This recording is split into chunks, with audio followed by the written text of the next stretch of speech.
Baik adik-adik, hari ini kita akan belajar Al-Quran Hadis tentang surah Atin. Ada yang sudah pernah dengar surah Atin? Sudah.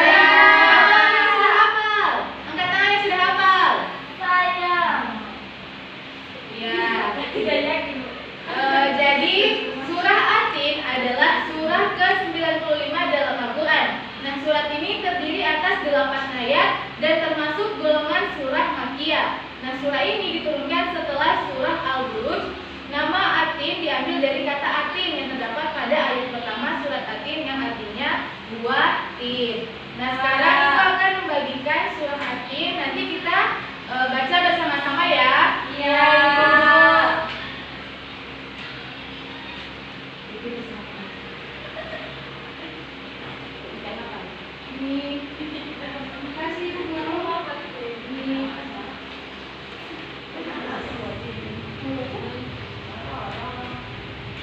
Oke, kita baca sama-sama ya dengan membacakan bismillah dulu.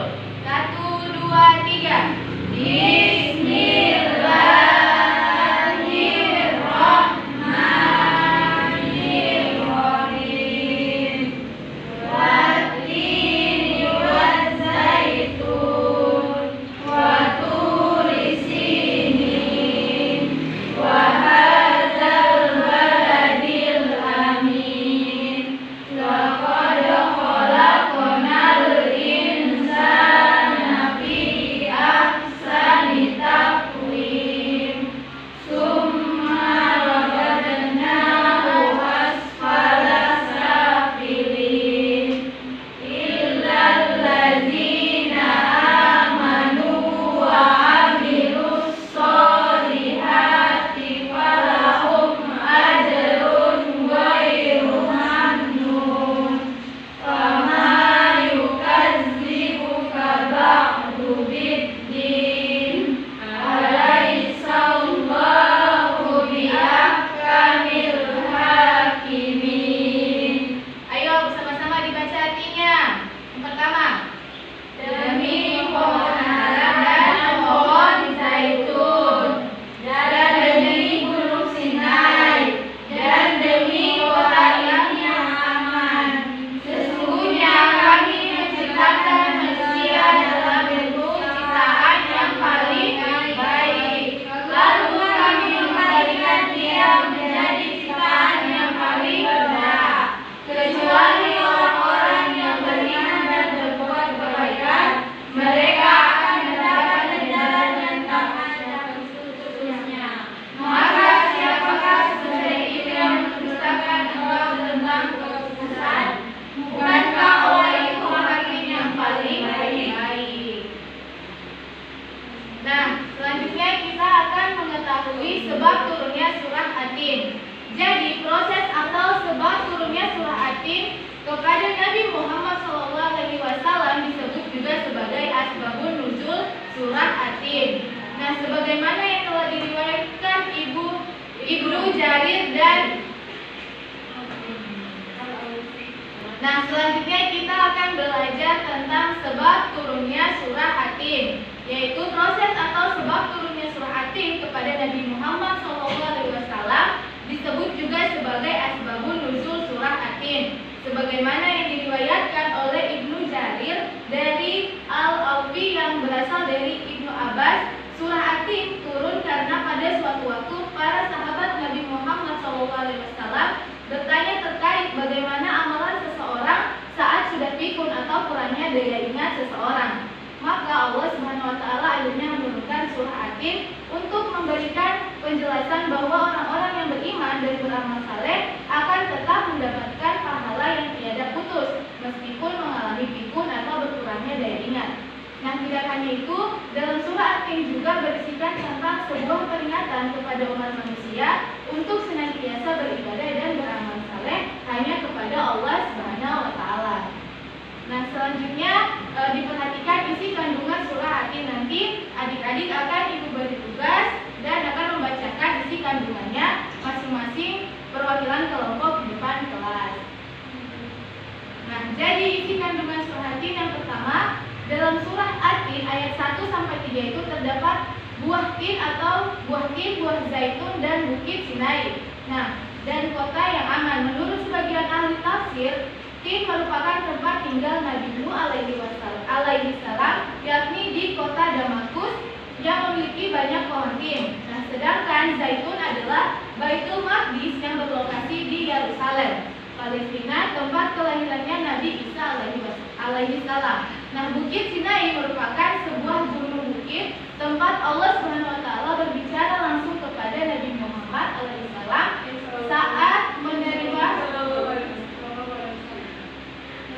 saat menerima wahyu secara langsung. Sementara kota yang aman, kota yang dimaksud adalah kota Mekah. Nah, kota tersebut merupakan kota kelahiran Nabi Muhammad SAW.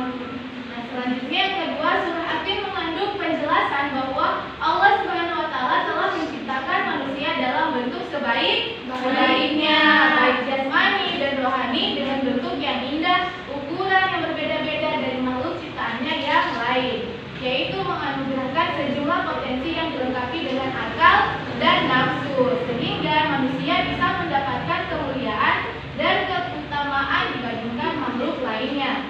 Kemudian yang ketiga, Allah Subhanahu wa taala akan mengembalikan kedudukan manusia ke tempat yang paling rendah, yaitu neraka, kecuali bagi mereka yang beriman dan beramal saleh.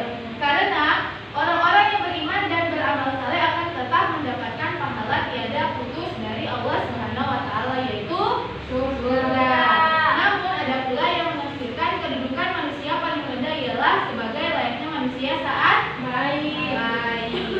Kemudian yang terakhir, Allah Subhanahu wa taala akan memberikan balasan yang setimpal kepada manusia sesuai dengan amalannya. Mereka akan menghadapi pengadilan Allah Subhanahu wa taala apabila beramalnya itu buruk dan baik. Mereka akan dibalas dengan kebaikan. Nah, mungkin itu saja yang Ibu dapat sampaikan. Apakah adik-adik ada yang ingin ditanyakan? Nah, sekarang Ibu akan membagikan 4 kelompok. Nanti setiap perwakilan kelompok akan membacakan isi kandungan dari surah At-Tin depan ya.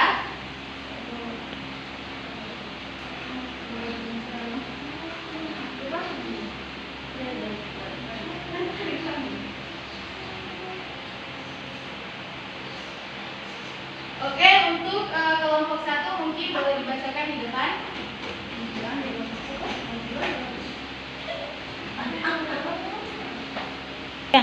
Dalam surah At-Tin ayat 1-3 terdapat buah tin, buah zaitun, bukit Sinai, dan kota yang aman. Menurut sebagian ahli tafsir, tin merupakan tempat tinggal Nabi Nuh alaihissalam, yakni di kota Damaskus yang memiliki banyak pohon tin. Sedangkan zaitun adalah Baitul Maqdis yang berlokasi di Yerusalem, Palestina, tempat kelahiran Nabi Isa. Bukit Sinai merupakan sebuah gunung atau bukit tempat Allah Subhanahu wa taala berbicara langsung kepada Nabi Musa saat menerima wahyu secara langsung. Sementara kota yang aman, kota yang dimaksud adalah kota Mekah. Kota tersebut merupakan kota kelahiran Nabi Muhammad SAW, nabi dari semua nabi. Ya, tepuk tangan oleh selanjutnya kelompok 2.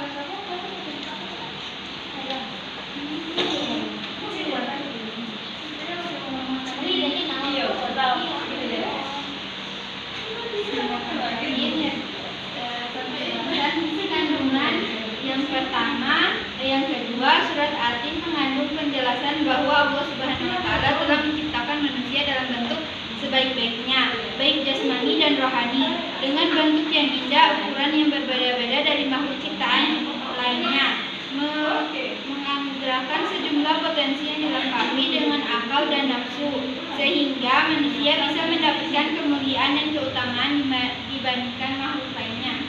Sekianlah. Oke, selanjutnya kelompok 3.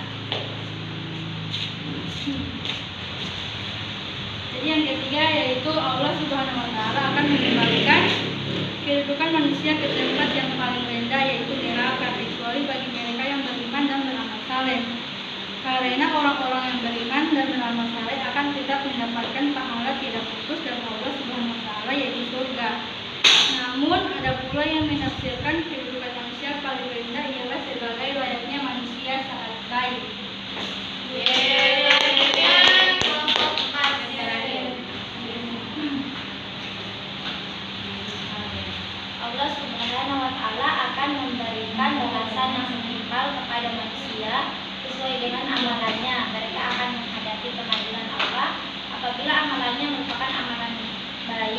akan dibalas dengan kebaikan atau surga. Namun jika amalannya adalah amalan buruk, balasan akan didapatkan ialah neraka dan murkanya. Putusan Allah adalah putusan terbaik dan seadil-adilnya bagi makhluk ciptaannya, karena hanya Allah hakim yang maha adil.